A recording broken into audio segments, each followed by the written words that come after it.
Welcome to another episode of the Mapscaping Podcast. My name is Daniel and this is a podcast for the geospatial community.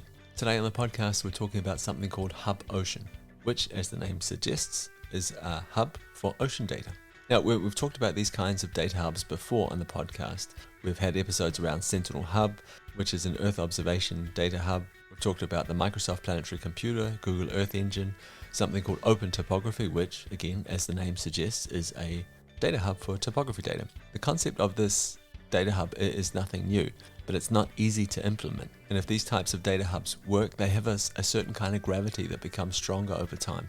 One of the guiding concepts behind these data hubs seems to be this idea of FAIR data.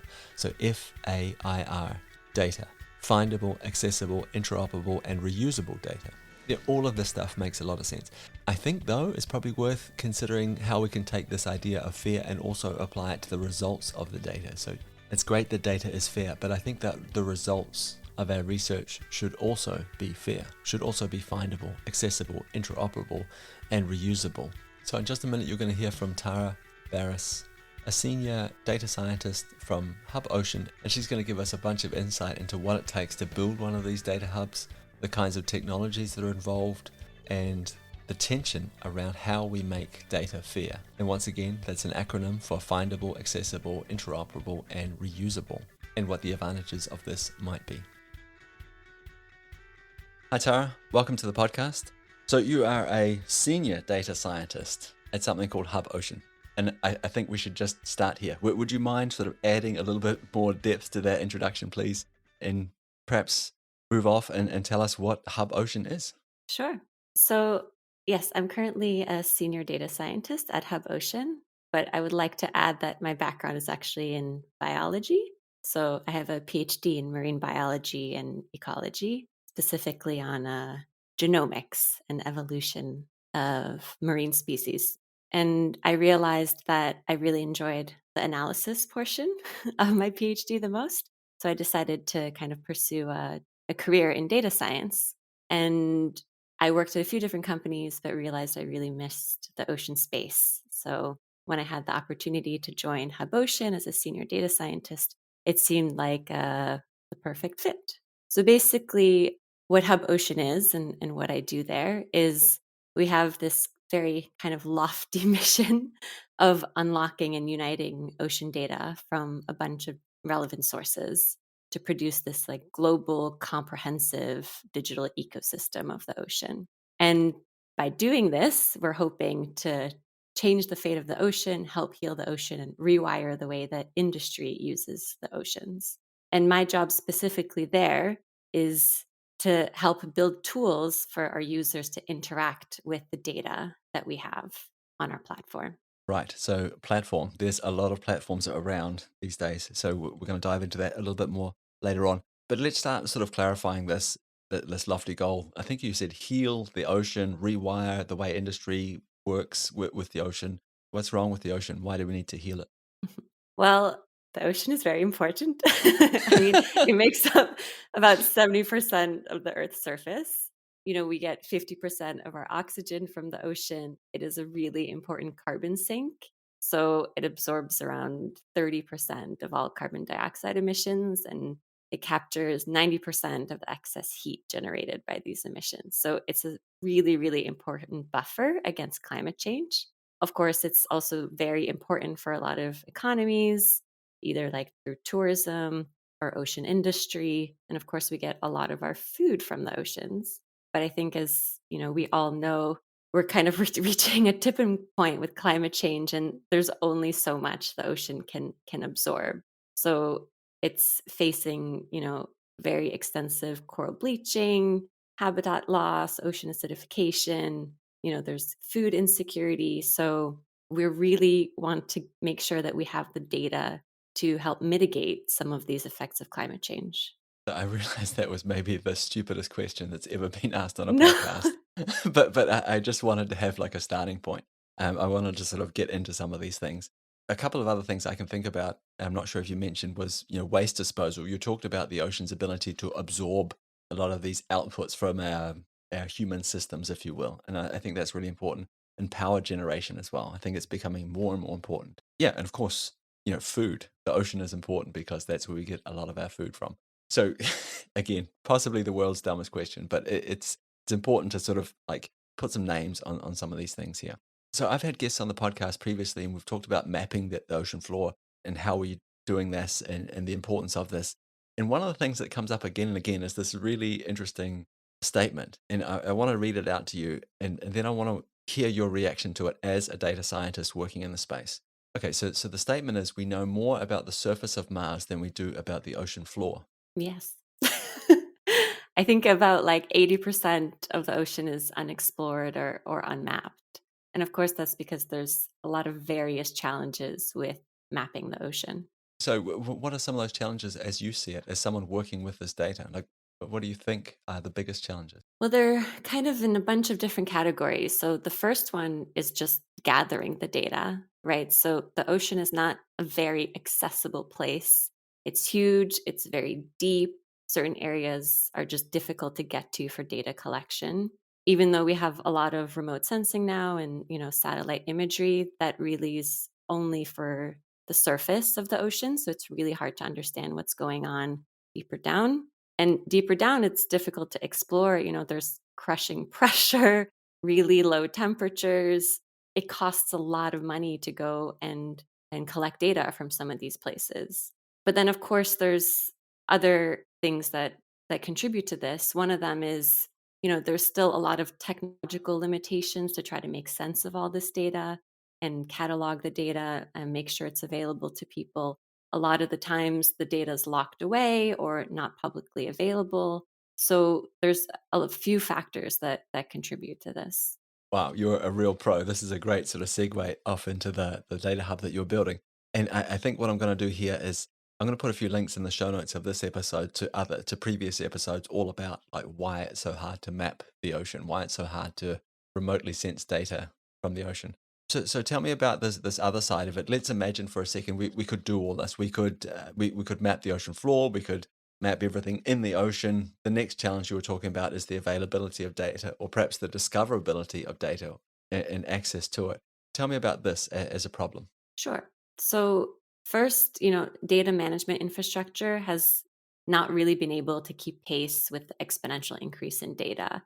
And this is what a lot of different people are struggling with. So it's very expensive to manage data and to have the technology and the computational power to analyze it. The other thing is it can be just very difficult to discover. So right now, a lot of data lives in silos in different data sets. You have to go to different websites to even know that it exists. And then once you know it exists, sometimes you have to download it to your local machine, and that's the only way you can work with it. A lot of people, don't have that type of space or don't have the computing power to work with it. So what we're kind of trying to do is bring all of that data to one place and then also provide the computing power that you would need to analyze all of that data. Okay, so a couple of things here. Won't cloud optimized file formats solve a lot of this problem? We can stream data into our browser essentially, or into a client that we have on our local machine and work with it there. We don't have to have access to all of the data, such just the bit that I'm working on. Yeah, definitely. So we're using a lot of these cloud optimized geospatial formats like GeoParquet and ZAR files. But the current issue is a lot of the people who are in charge of these data sets don't really have the resources or the capacity to put time and effort into using these formats. So a lot of them are using old technology, they're using old ways of storing the data, and it's not as accessible as it should be. So we have a lot of partners, for example, that we're helping in making their data accessible in these types of formats. And then they can, users can come and just get it through our API and just get the bits that they need in a really easy way. And also serving them in consistent formats is of course helpful to the user because they don't have to, figure out, okay, what package do I need for this data format? Or I'm not sure how to use this, and then spend time trying to figure out how to use the different data that come in a bunch of different formats.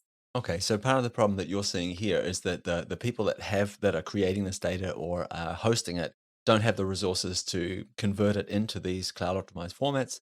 for example, maybe don't even have the resources to make it discoverable in through a Stack interface. Just as an example. Right. And of course, I mean, there's a lot of new initiatives, but I think bringing them all together is kind of the difficult part. So we know that we're not going to be the only platform out there, and we are trying really hard to be interoperable with all the different people in this space. But we're hoping that, we can bring together all the different data sets, and even if someone isn't getting the data, through us, or we're not ingesting the data, that it's really easy for them to use the exact same tools to get data from a different platform. Yeah, so let's talk a little bit about the platform side of things because we hear this word again and again and again in the geospatial world. I'm sure in data science in general, and there's a lot of platforms out there. Let me name three of them. So when I think about geospatial, anyway, I think about Google Earth Engine. I think about Sentinel Hub. I think about Microsoft's Planetary Computer. Why do we need another platform for marine data? Sure. So I think that it's important to have a platform that focuses exclusively on ocean data. A lot of the other platforms are more focused on land. And I will say that Hub Ocean and the Ocean Data Platform is driven by mandates under the UN Decade of Ocean Science and the High Level Panel for a Sustainable Ocean Economy. So our focus areas are quite different than some of the other platforms. So, for example, mapping and managing the ocean, getting sustainable food, helping renewable energy industries, green transportation, and zero emission shipping. And then the other thing is yes, we are very similar to example the Microsoft Planetary Computer, but we are working really closely with them. And what we found is actually they're a really good source for satellite data. And as you mentioned, they have a Stack API, but we also provide a lot of more tabular data in these cloud optimized geospatial data formats. So, as I mentioned, GeoParquet and ZAR. And what we're actually hoping is that our data pipelines and data flow will be more kind of self service. So, people can pipe in data as they wish. And then we have the infrastructure for people to build tools on top of our platform.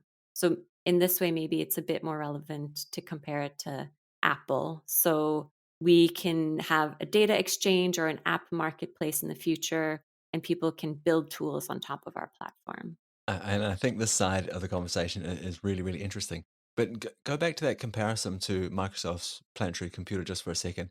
Can you give us a brief overview of how you're similar? And then we can sort of move off and talk about what you're building on top of that. Sure. So we're similar in the sense that we both have this Jupyter Hub environment that uses Dask for parallel computing. So basically, you can go into their platform and use the data straight in this Jupyter Hub environment and spin up computing cluster. And we offer the same thing. You can kind of explore the data on a map in a similar way. We have this application space. But I think where we differ the most is that we focus more on the ocean, and they kind of, in our partnership, we've kind of established that we would be the ocean arm, and that they focus mostly, on satellite data and Stack. And currently the way that Stack works, it's a bit difficult to incorporate tabular data. So, we have a lot of data sources that we serve in table formats, and that's not always that easy with Stack. What could some of those data sources be, just out of curiosity? And then I guess my next question is, how are you joining them to things like satellite imagery? Or maybe you're not. Sure. So, examples of tabular data or is, the World Ocean Database, for example. This is a NOAA product, and they've basically had data from Captain Cook's voyage in 1772. They have a lot of information on temperature and salinity and a lot of other important ocean variables.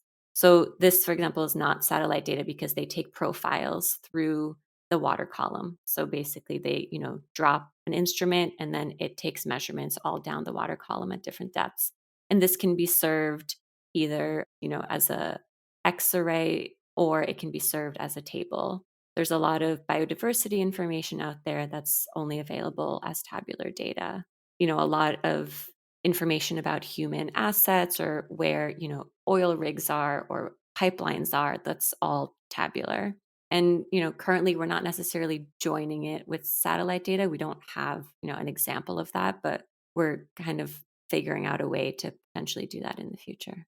And could you talk a little bit about the app environment that you're planning to build on top of this and what function that might serve? Sure. So we have a few examples of that already with apps that we've built, but in the future, we want other people to build apps on top. So we've built an app actually in collaboration with the Norwegian Seafood Authority where people can go and explore, sea lice data at different fish farms. So it's a nice, yeah, it's a nice visual tool for people to go and explore. And then the different fish farms can see what's going on around because, of course, that affects them. If there's a lice outbreak in one farm, it'll affect another farm. And then we had collaboration with the Lloyd's Registry, who built an app on top of the platform about the ocean safety economy, I believe. So you can go and look at different countries and see what their ocean safety index is. So essentially, trying to get the data to be more digestible by people who want to use it. So in this case, maybe people in government or policymakers. But when you say an app, just to clarify, are we talking about like a web-based map? Are we talking about a web-based something something dashboard? Is that an app? Yes, that's basically what we're talking about. So if I'm a data scientist, let's say I am a data scientist, I'm really interested in the marine environment. I go to your platform, I find the data that I'm looking for because you've done all this great work to aggregate it, make it easy. There is a compute environment there that I can work on. I can create my 7 different layers I want to make available in the app. I can write some functionality and I can, save this as an app, as a link that I can share with people. Is that the I realize there's sort of a broad generalization, but am I on the right track? Yes, yes, you are. I think we're still debating whether we are going to, help host the apps or we want other people to host them, but that's the general idea. What's your hope? Obviously, your hope is that like a lot of data scientists will do this, but what's in it for them? Are they going to make money out of this? Is it going to be obviously? Hopefully, it's going to be helpful for people. But what is the sort of? I guess what I'm struggling to understand here is like, what is the motivation of people to come and do this work? Yeah, that's a good question. I think we've discussed this a lot internally. I think a lot of the times people will be building these apps because of the field that they're in or the work that they want to accomplish. I'm not sure if anyone will be making money off of it. I mean, they could build a tool that's really useful to a lot of businesses and they could potentially, sell it. But I think mainly we want this to be a communication tool, right? So it's a lot of data scientists can go play with the data and get really important insights out of it. But there are a lot of people who are not data scientists, right? And we have to figure out a way for them to understand the data without going in themselves.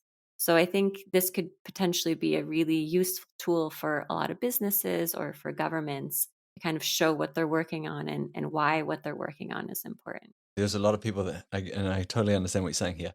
There are a lot of people that are not data scientists. It's difficult for them to go in and work with this data and find the answers, if you will. Right. But there's also a lot of data scientists that are not real great at communicating what they've found. Is this also part of the motivation behind building this? Yeah, and we currently, we have a team with a designer, and she has expressed many times that if people need help communicating something, or if they need help, creating something visual that will allow them to spread their message, that she could help. So we also have this kind of community aspect to it, where we all are trying to help each other figure out the best way to, as I said, heal the oceans.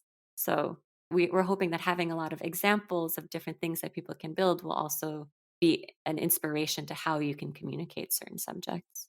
So when we think about ocean data sources, what are some of the big sources that are available today? So a lot of the times the governments are in charge of these really large ocean data databases. So I mentioned the World Ocean Database, which is operated by NOAA in the United States. There's the Ocean Biodiversity Information System under the IOC, the Intergovernmental Oceanographic Commission, and this is a huge database about observations of different organisms around the world. There's a lot of European initiatives. So, there's a lot of big public databases that are very widely used by scientists.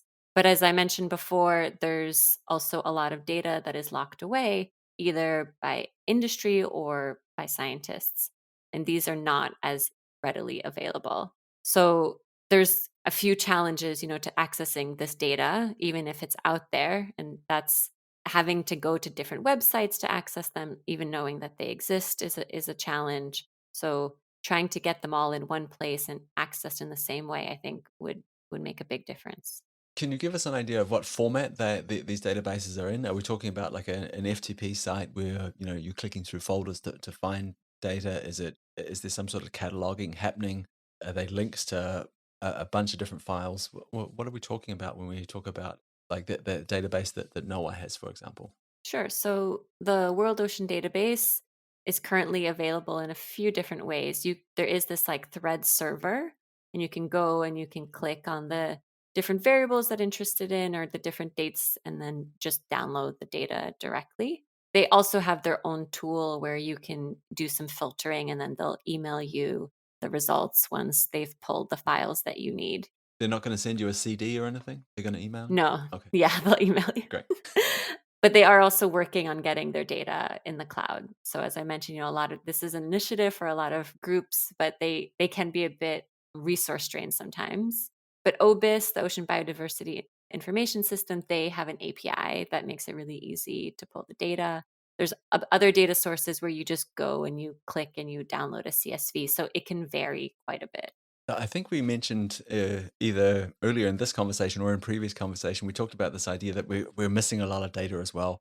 And I'm wondering if you had to choose between like cataloging the data that we've got. So we talked about these different sources. And when I say cataloging, I mean arranging it in a way that all of the different sources were discoverable, searchable, and perhaps even in a form like a common format. So, like common format so we just download them easier. Or if you had to collect more data, which one of those two things would you choose? Or which one of those two things do you think would have the biggest impact? I think that's a really, really difficult choice. And I don't know if I could actually choose, but I will say that having a good catalog of the data we have will make it much easier to target our resources and understand where we're lacking data and where we have to go collect more data. And of course, by cataloging it, as you mentioned, it makes it a lot more reusable. If they all have consistent metadata and consistent ways of interacting with the data, of course, that makes a huge difference. But as I mentioned earlier, 80% of the ocean is still unmapped. So there is still quite a lot of data to collect, but it would be nice to know exactly where that needs to be. So it sounds like there's a bit of room for improvement in both those areas.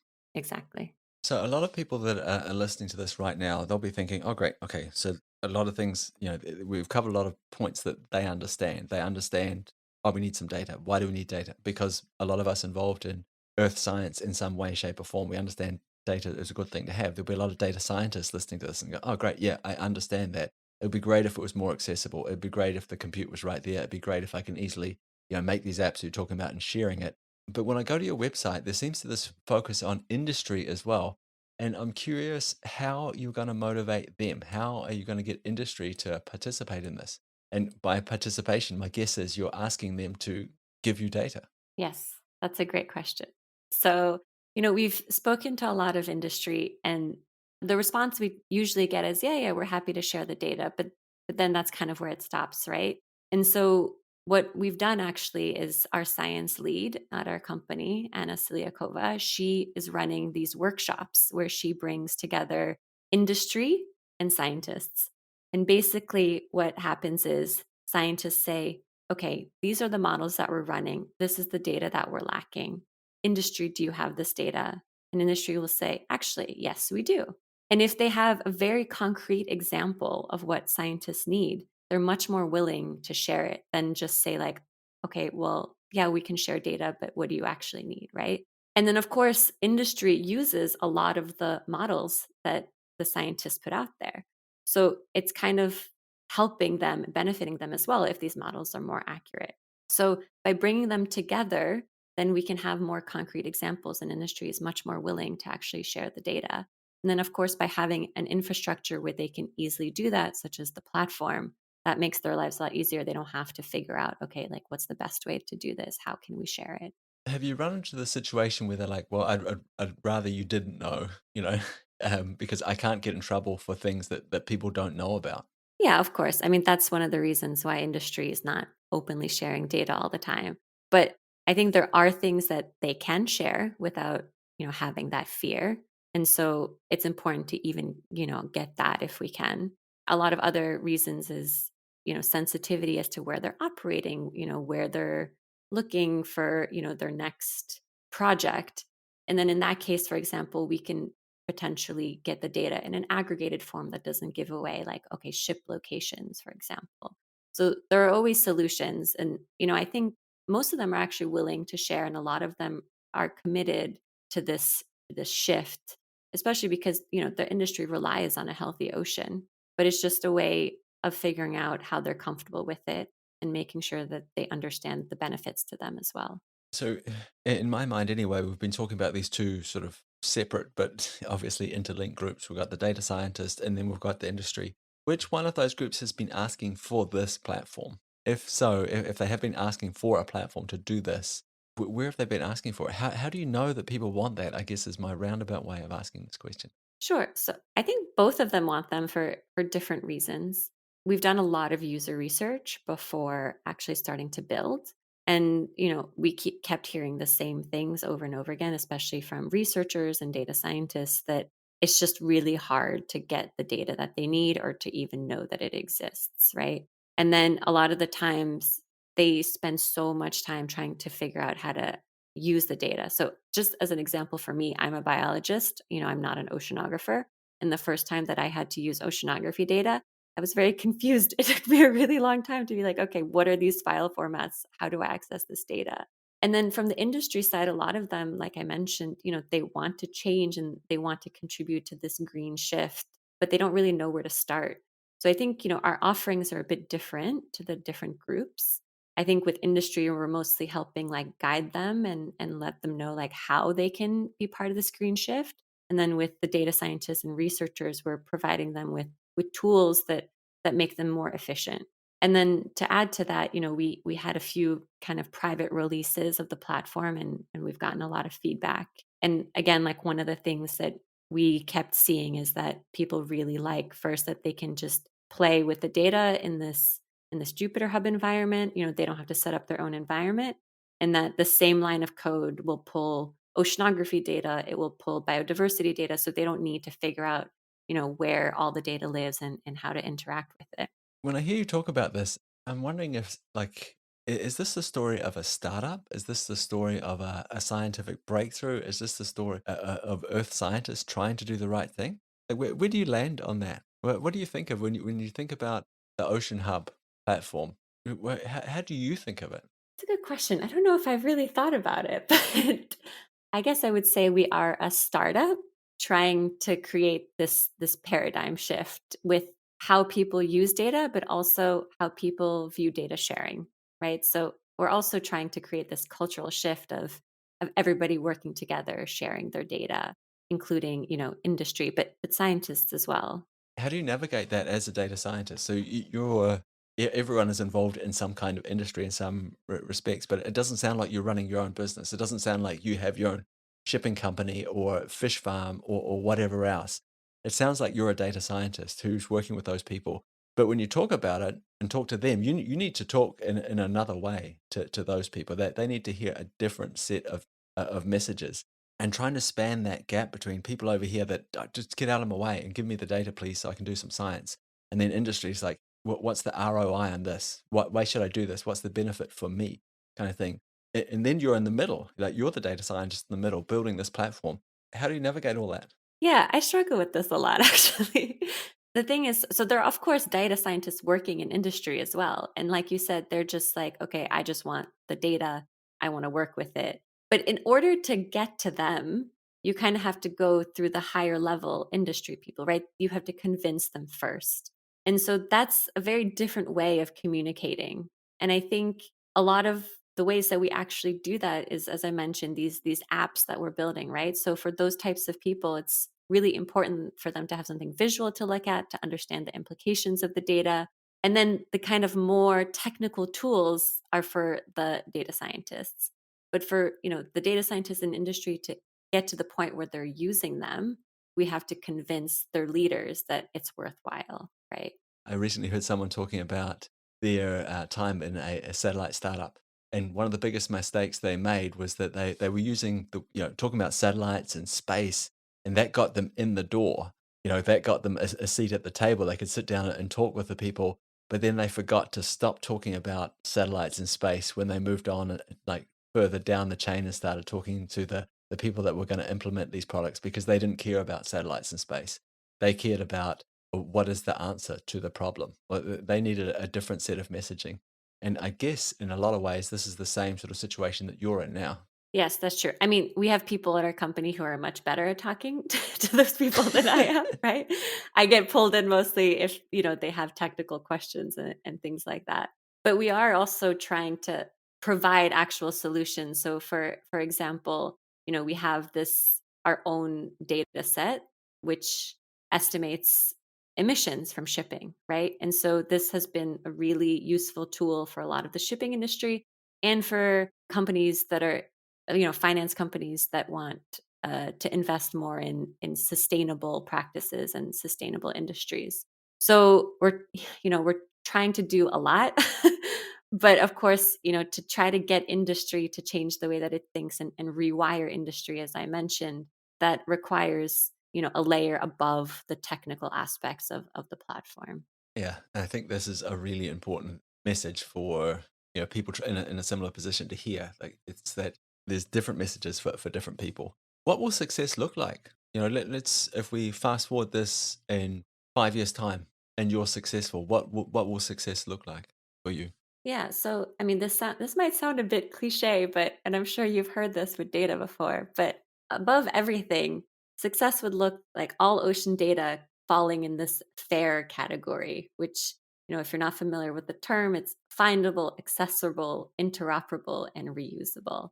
So that is, our main goal.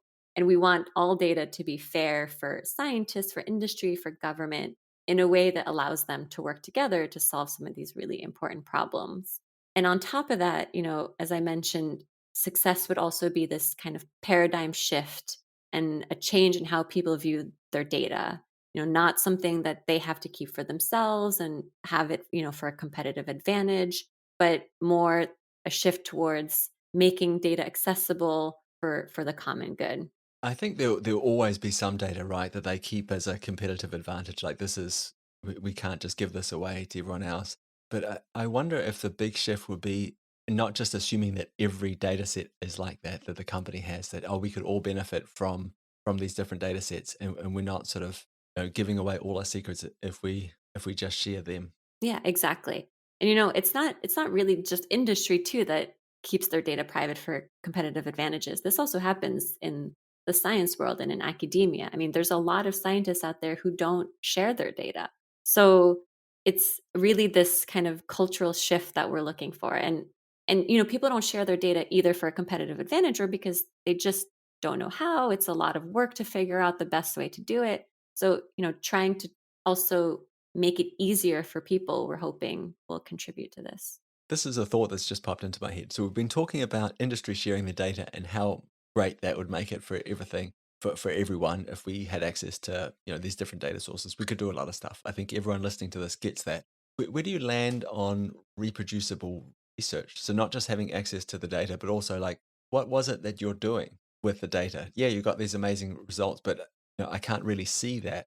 So personally, when I read a scientific article, you could write anything you want in there, right? And sure, it makes sense. Awesome. Great. Other people have looked at it. They say it makes sense, but it's not reproducible in any way, shape, or form.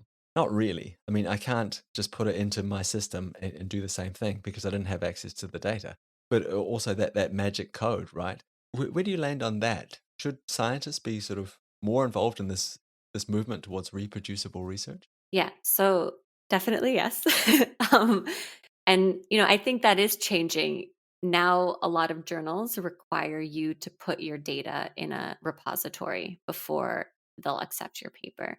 So a lot of the times the data can be available. Some articles, as you mentioned at the end, there's a little note that says, oh, contact the author if you want the data. But of course, that author might have moved on to a different institution. They might not have access to the external drive that that data was on anymore. So it can be actually quite difficult to get a hold of it sometimes. Of course, the other problem is, as you said, you don't have access to that magic code. And this is something that we've thought about a lot. And, we're building this data catalog to try to catalog all the ocean data that's out there, whether it's on our platform or, on another platform. And one of the things we really want to include is actually, DOIs for codes and for GitHub repos that go along with the data so that it can be reproducible. Of course, this will require a bit more work from the scientist side, right, to make the data really easily understandable by everyone, to have, a nice clean repo for people to use. But we are hoping that we're going in that direction. So I recently saw this, like a Twitter poll, and it feels weird to be quoting a Twitter poll, but it was interesting. The question was something like why you don't contribute your code to open source. 3, 4 options there, but the biggest by far, most people chose the option that was something I don't think it's good enough, or I am afraid of critique. It was something along those lines. That's why I don't contribute. As a scientist, have you ever had that? Like, because no one writes the best code in the world. There's always something that can be improved. There's always something that can be tweaked. And I wonder if that is a reason why people shy away from, making everything fully transparent. I think, yeah, for sure. I mean, when I was a PhD student, I started coding during my PhD, right? Like I was not writing great code. I was writing what I needed to get what I needed out of the data, right? But I can definitely, empathize with that. It's as someone, who might not be super experienced with it, maybe you don't want to put it out there. But I'm not really sure like what the solution to that is. No, neither do I. I just interested to hear your thoughts on it. Well, I think we could probably wrap this conversation up. What is it that you think, or like if you had one message that you wanted to get out about this platform that you're building, this thing that you're working on, what is that? What's that one thing you want people to understand? I want them to understand that, ocean data is a really, really complex space. And there's a lot of really great people working on it, not just us. And it's the way forward is really for all of us to work together. And I think that, we collaborate a lot with different people and a lot of different governmental institutions. And we all want the same thing. And hopefully we'll get there one day. But it will take time and a lot of iteration, but the more people are involved, the faster we'll get there.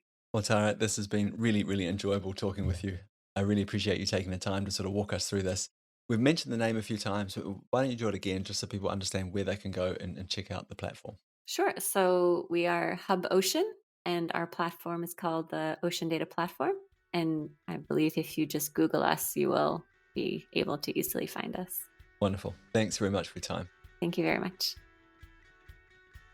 Really hope you enjoyed that episode with Tara Barris from Hub Ocean. I'll put a link to that in the show notes of this episode that you're listening to right now. There'll also be links to the previous episodes where we've covered other types of these data hubs. So once again, there'll be a link to an episode around Sentinel Hub, the Microsoft Planetary Computer, Google Earth Engine, Open Topography. And I think I'll put a link in there to an episode I published a while back all around Cloud Optimized Geospatial formats. I think this is worth diving into if you're not familiar with the topic already. Okay, that's it for me. That's it for this week's episode of the Mapscaping podcast. I'll be back again soon. I hope that you'll take the time to join me then.